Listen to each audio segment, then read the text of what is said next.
Je suis avec l'homologue algérien de Sylvia Pinel, Monsieur Mohamed Amin Hadj-Saïd. Monsieur Hadj-Saïd, bonjour. Bonjour.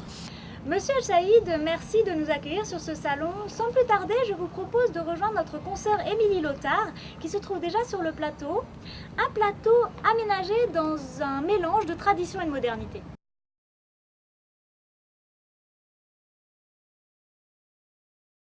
Je ne vous présente plus ma collègue Émilie Lothar.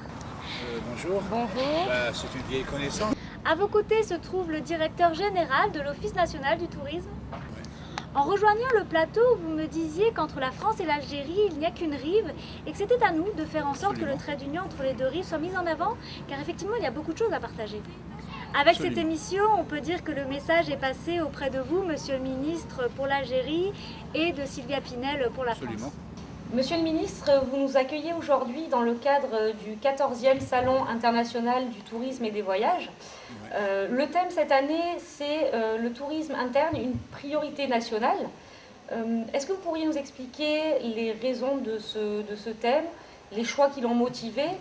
Et surtout, est-ce que le tourisme interne est de plus en plus, et va être dans les prochaines éditions, de plus en plus privilégié par rapport au tourisme externe?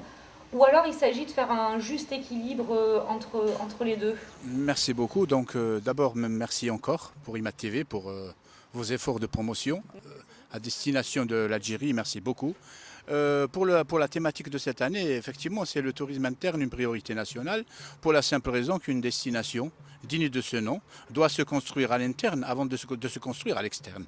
Donc nous sommes conscients que si nous voulons faire de l'Algérie une destination touristique phare, il faudra que le tourisme interne retrouve ses lettres de noblesse. Et c'est pour cela que nous nous évertuons à encourager nos opérateurs touristiques, toutes catégories confondues, hébergeurs, voyagistes, restaurateurs, office du tourisme, à conjuguer leurs efforts en vue de monter des produits touristiques à la domestique, donc adressés aux nationaux, à nos concitoyens en Algérie, leur faire prendre conscience déjà de la diversité de leur pays, de la beauté de leur pays, ce pays magique où le Sud fait perdre le Nord, ne l'oublions pas, ce pays magique où les produits touristiques n'en finissent pas.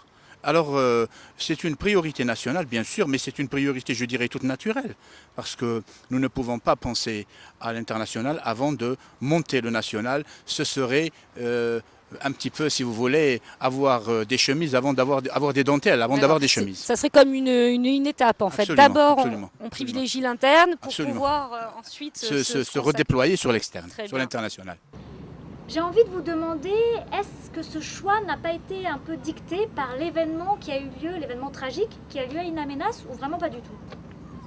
Pas du tout, vous l'avez dit, mais alors là, vraiment pas du tout, parce que nous n'avons jamais considéré que les événements d'In Amenas sont un frein à l'activité touristique algérienne, dans la mesure où nous avons, au contraire, ça a été, je crois que pour les analystes, ça a été une parfaite illustration de la capacité de l'Algérie à faire face à n'importe quel défi.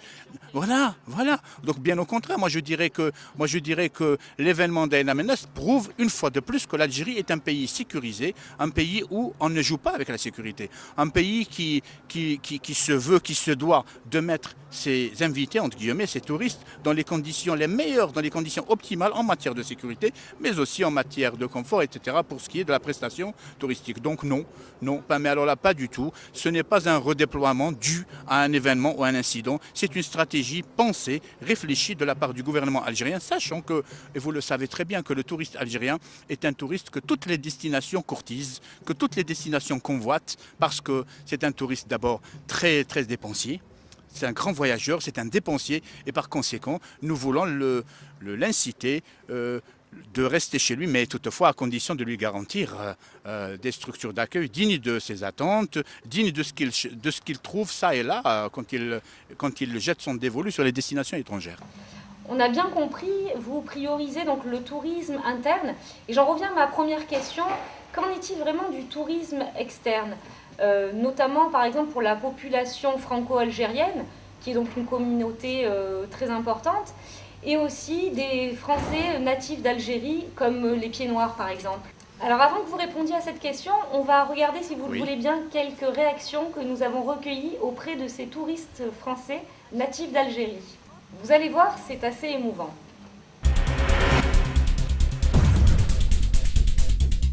Avec beaucoup d'émotion que je retrouve l'Algérie et que je redécouvre la gentillesse, la chaleur, l'affection des Algériens que j'avais un peu oublié parce que ailleurs ça n'existe plus et ici je l'ai retrouvé. Donc je vous souhaite le meilleur pour l'Algérie, un développement qu'elle mérite parce que c'est un pays merveilleux. Je suis donc un vieux Tlemcenien. J'ai passé toute ma jeunesse à la Mauricière et à Tlemcen. J'ai fait toutes mes études secondaires au collège de Slan de Tlemcen. Et c'est vous dire que c'est avec une émotion infinie que je retrouve ma ville. Cette tour de Mansoura où j'ai joué toute mon adolescence à courir dans les champs. Donc c'est très émouvant. Et l'extraordinaire amabilité des Algériens depuis notre arrivée. Ah ben, ils ont une place très prépondérante dans la stratégie nationale touristique, dans la mesure déjà, je vous donne un chiffre très éloquent, oui. Nous avons donc recensé 2 700 000 touristes en 2012, soit 10% de plus qu'en 2011, dont 1 700 000 d'Algériens résidant à l'étranger. Donc c'est vous dire, oui, c'est vous dire que c'est une tranche extrêmement importante dans la stratégie nationale touristique. Nous leur accordons une très grande importance, d'autant plus que je vais dire leurs habitudes, entre guillemets, commencent à changer dans la mesure où ce ne sont plus ces touristes qui viennent à destination de leur famille. Maintenant, c'est des touristes qui visitent aussi toute l'Algérie. Oui, ils visitent l'Algérie, ils résident au niveau des structures hôtelières, c'est des touristes en bonne et due forme. Alors, maintenant, c'est vrai que c'est des touristes qui sont appelés par la voix du cœur et que nous pensons aussi à leurs enfants qui le sont un peu moins. Donc nous allons tout faire pour passer du cœur à la raison, c'est-à-dire utiliser ce voyage du cœur pour que le cœur puisse appeler à la raison les générations futures, donc les deuxième et troisième générations de notre communauté établie à l'étranger.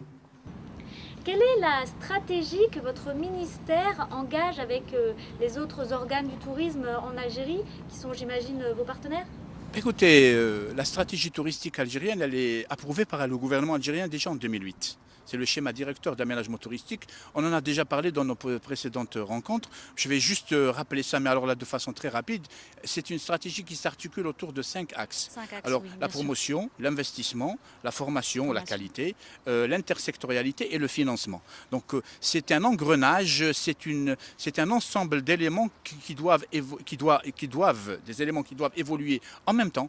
Nous ne devons pas prendre le risque de développer à titre d'exemple l'investissement au détriment de la qualité de la formation. Ça serait aller contre nature. Nous ne pouvons pas prendre le risque de faire une hyper-promotion alors que la qualité n'est pas encore au rendez-vous. Vous comprenez que c'est une stratégie absolument étudiée qui est interdépendante par rapport aux éléments. Alors, cette stratégie vise à faire de l'Algérie une destination touristique en bonne et due forme à l'horizon 2030. Mais il y a un bilan d'étape qui se fait en 2015. Alors nous escomptons, nous comptons réceptionner à titre d'exemple 75 000 lits en 2015. Vous êtes en train de penser, peut-être me poser la question, vous en êtes à combien ? Je vous réponds, voilà. On en est déjà à 82 000 lits en 2013. C'est vous dire que c'est au-delà de nos espérances. Donc théoriquement, nous sommes en train de dépasser nos prévisions. Le SDAT dit aussi que l'Algérie est susceptible de recevoir 2 millions de touristes en 2015. On en est à 2 700 000.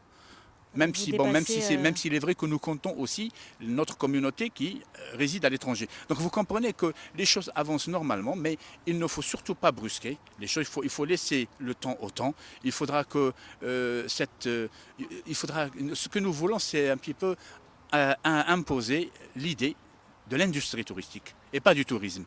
L'industrie touristique. Il faudra que nous arrivions à inculquer à nos concitoyens que le tourisme n'est pas fait que de loisirs, que le tourisme est une véritable industrie qui crée des richesses, qui crée de l'emploi. À titre d'exemple, un lit crée un demi-emploi. Un lit crée un demi-emploi direct et un emploi indirect. Alors vous imaginez que Déjà, un petit chiffre éloquent, nous sommes en 2013, le tourisme chez nous n'est pas encore nous ne sommes pas encore une destination touristique au sens vrai du terme, et malgré tout cela, le tourisme chez nous crée 4% des emplois recensés au niveau national. C'est vous dire que nous sommes quand même, je crois, c'est deux secteurs qui déjà s'entrecroisent. Absolument. Alors par rapport aux autres secteurs, oui, il y a un axe de la stratégie nationale qui s'appelle tout simplement l'intersectorialité, oui, ou la chaîne touristique, ou la transversalité. Et cet axe est très important parce qu'il met l'accent sur la transversalité du côté du secteur touristique, qui ne peut pas évoluer sans les autres secteurs. Je dis tous les autres secteurs, je ne dirais pas quelques secteurs, tous les autres secteurs participent au développement du secteur touristique.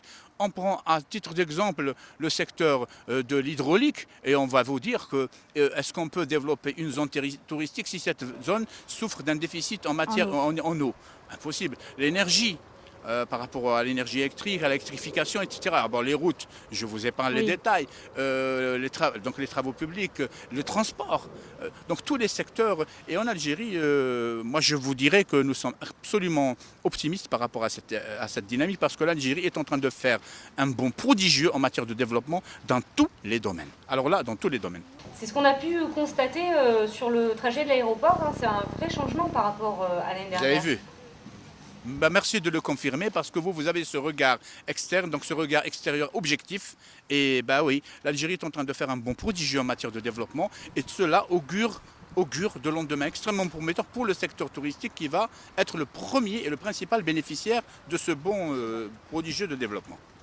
Monsieur le ministre, j'aimerais revenir un instant sur les moyens mis en œuvre pour le développement de cette stratégie. J'ai noté tout à l'heure que vous annonciez une réception de 82 000 lits à l'horizon 2013. Et lors de votre conférence de presse, vous aviez parlé de mettre en avant un concept, le concept de l'hébergement chez l'habitant.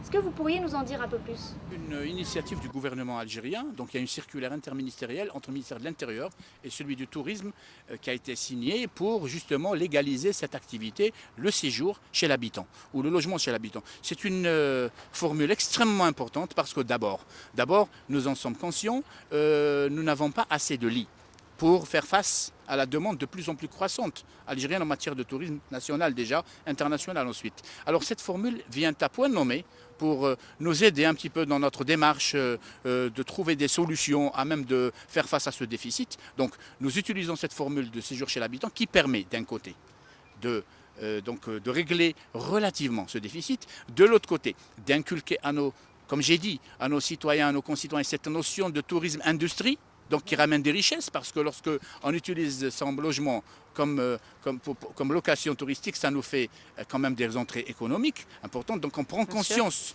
du côté de l'aspect économique du tourisme, mais aussi et surtout, ça permet le brassage culturel. Parce que lorsque les gens du Sud résident dans les logements des gens du Nord et l'inverse, il y a un échange, il y a une complémentarité, il y a de la découverte, il y a de l'Algérie dedans, il y a de la diversité algérienne. Il faut rappeler que l'Algérie est un territoire tellement grand, c'est vrai que les cultures sont très différentes du Nord au Sud. En Algérie, lorsque vous allez dans une région comme Tamanrasset par exemple, pour ne citer que Tam, ou alors l'Oued, ou Ouergla, ou Tissim Silt, ou Mila, vous découvrirez d'autres cultures. Vous découvrirez d'autres traditions, d'autres us, d'autres coutumes, d'autres populations, d'autres modes de vie. C'est extraordinaire. Avec une seule langue, avec une seule religion. C'est extraordinaire. C'est-à-dire c'est pas évident de trouver tout cela ailleurs. Bien sûr. Donc actuellement, vous le faites pour le tourisme interne. Est-ce que vous envisagez par la suite de le développer vers le tourisme externe, pour le tourisme externe? Ça se fait déjà. Ça se fait déjà, d'accord. Parce que je pense que le touriste européen souhaiterait vivre en immersion, vivre de l'intérieur les traditions locales. Excellent. C'est excellent parce que là vous me tendez une perche.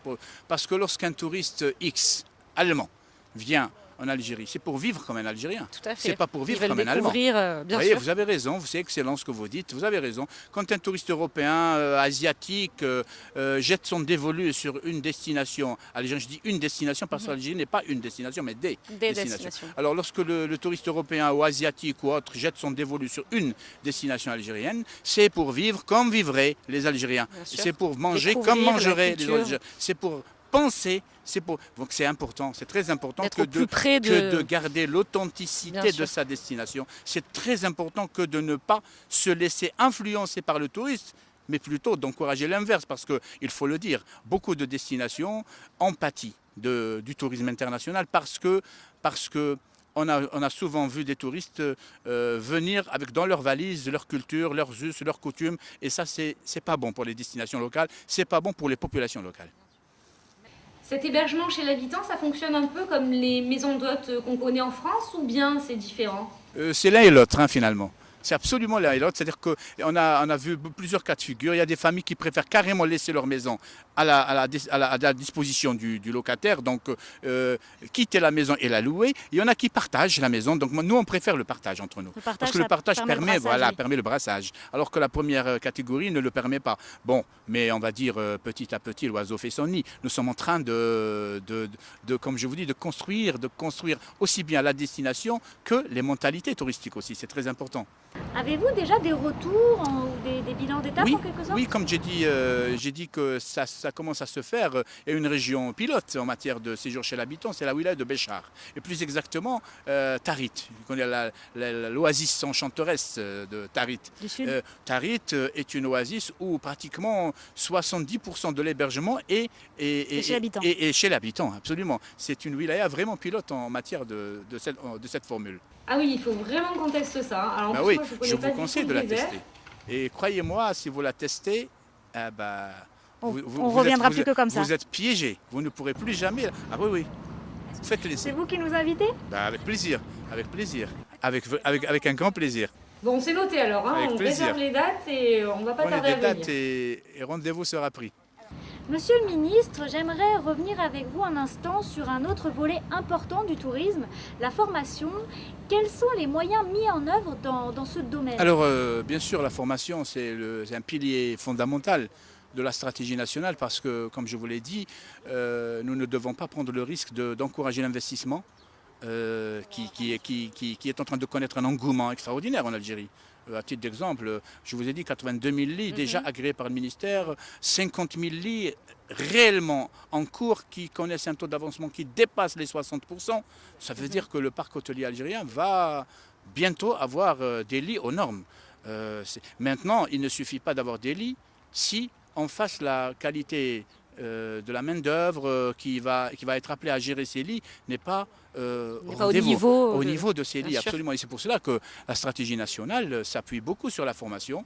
Et nous sommes en train nous avons une carte de la formation qui a été aussi approuvée par le gouvernement algérien et qui vise à faire ressortir aussi bien les besoins en matière de formation, donc combien former, que l'objet ou les programmes. Donc que former? On a besoin de quoi?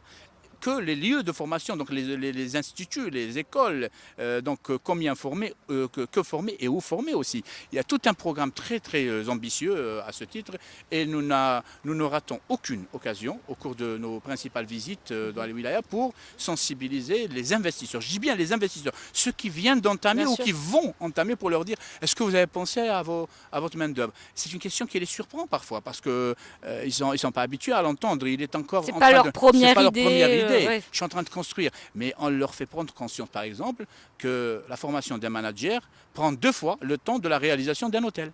D'accord, Deux fois le temps. Oui, quand on forme un manager, on a besoin d'un minimum de 4 ans. Alors que l'hôtel le plus imposant du monde ne saurait dépasser les 2 ans pour sa réalisation. Donc vous comprenez que c'est des choses nouvelles. Il faut penser en amont à la formation. Et c'est ce que nous faisons. Vous sensibilisez les investisseurs à penser à la formation au personnel en amont, avant d'entamer leur projet touristique. Maintenant, il faut dire aussi qu'en Algérie, nous sommes conscients que le tourisme n'est pas l'hôtellerie. Parce qu'il ne faut pas que nous mélangions entre les deux. L'hôtel n'est pas une fin. L'hôtel est un moyen. La fin, c'est l'activité touristique, c'est rehausser, c'est relancer l'activité touristique en Algérie, c'est construire une industrie touristique. Et pour cela, nous avons besoin de beaucoup de moyens, dont l'hôtel. Donc vous comprenez qu'il ne faut pas qu'on fasse une fixation sur l'hôtel, il faudra que l'hôtel vienne à point nommé pour répondre à une demande. Comme ça, on va éviter ce qui s'est passé par le passé, c'est-à-dire on va éviter ce qu'on appelle les offres inadaptées. Beaucoup d'hôtels ont été construits en Algérie. Quand je dis hôtel, comprenez hôtel au sens large. D'accord. Donc beaucoup d'hôtels, beaucoup de structures d'accueil ont été construites en Algérie Oui. et qui finalement se sont avérées, elles ne répondent pas véritablement à un besoin. Et c'est pour ça que beaucoup d'hôteliers se plaignent de ne pas travailler à longueur d'année, etc., parce qu'il n'y a pas eu d'études de marché conséquentes. Donc tout cela est en train de se faire grâce à une stratégie nationale adaptée, mesurée, réaliste et qui veut donc monter une véritable industrie touristique. D'accord. On me signale à la régie que c'est l'heure de la coupure pub. Nous allons repasser par Paris et nous nous retrouvons ici même à Alger juste après.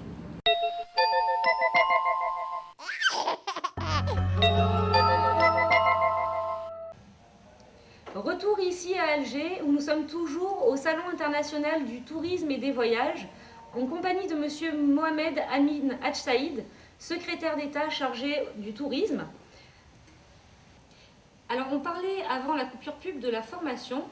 Comment selon vous mettre en tourisme la destination Algérie et surtout quel est le modèle touristique de l'Algérie? Merci, donc effectivement cela rejoint la stratégie. C'est un petit peu, on va développer la stratégie qu'on a commencé par évoquer. Je vais commencer par vous dire que d'abord l'Algérie est, vous l'avez constaté, le pays de tous les tourismes. Mais ce n'est pas le pays de n'importe quel tourisme. C'est à partir de là que nous construisons la base de notre stratégie, dans la mesure où en Algérie nous voulons justement mettre en tourisme l'Algérie en respectant ses spécificités. C'est-à-dire que nous ne voulons pas copier des modèles touristiques qui ont été implantés ça et là à travers le monde et les coller coûte que coûte à l'Algérie. Cela aura un effet contre nature.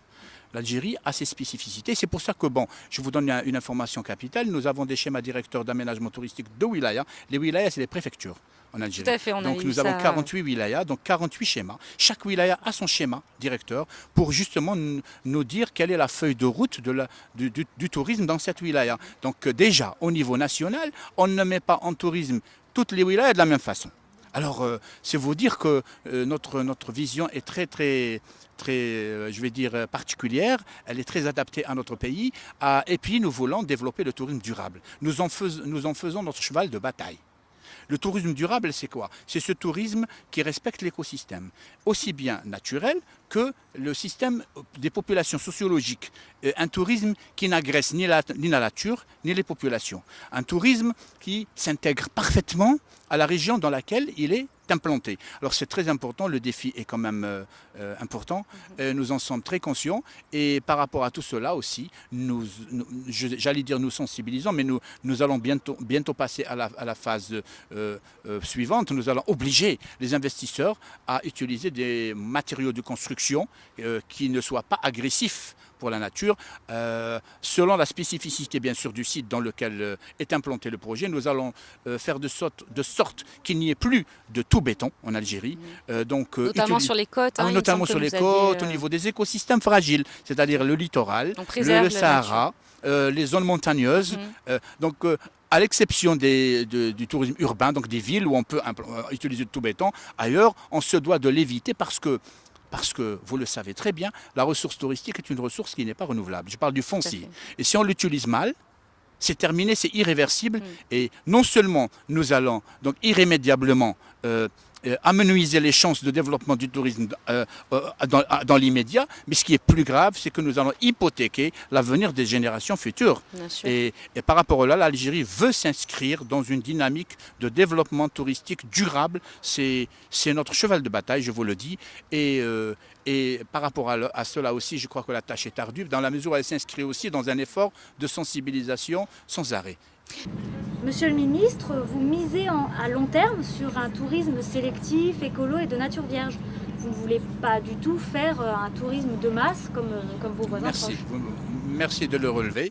Merci de le relever. Il ne faut pas... C'est courageux comme... Absolument, c'est le miroir aux alouettes. Il ne faut pas qu'on soit appâté par le gain facile et immédiat. Tout à fait. Et il faut avoir une vision donc stratégique à long terme. Et c'est ça le développement durable. Merci de le dire à ma place. C'est très bien. Donc, et puis d'un autre côté, puisqu'on parle de stratégie, nous ne voulons pas, par rapport à l'international maintenant, nous ne voulons pas rentrer dans la concurrence. Nous ne voulons pas concurrencer les autres, nous voulons nous démarquer.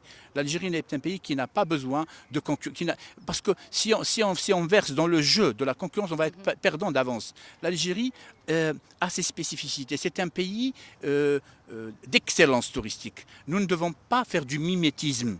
Nous ne devons pas mimer les autres. On doit se démarquer. On doit dégager une offre personnalisée, une offre propre à l'Algérie. Et par rapport à tout cela, à titre d'exemple, ça me rappelle une publicité de haute facture. Le luxe aujourd'hui ne se vit plus de la même façon.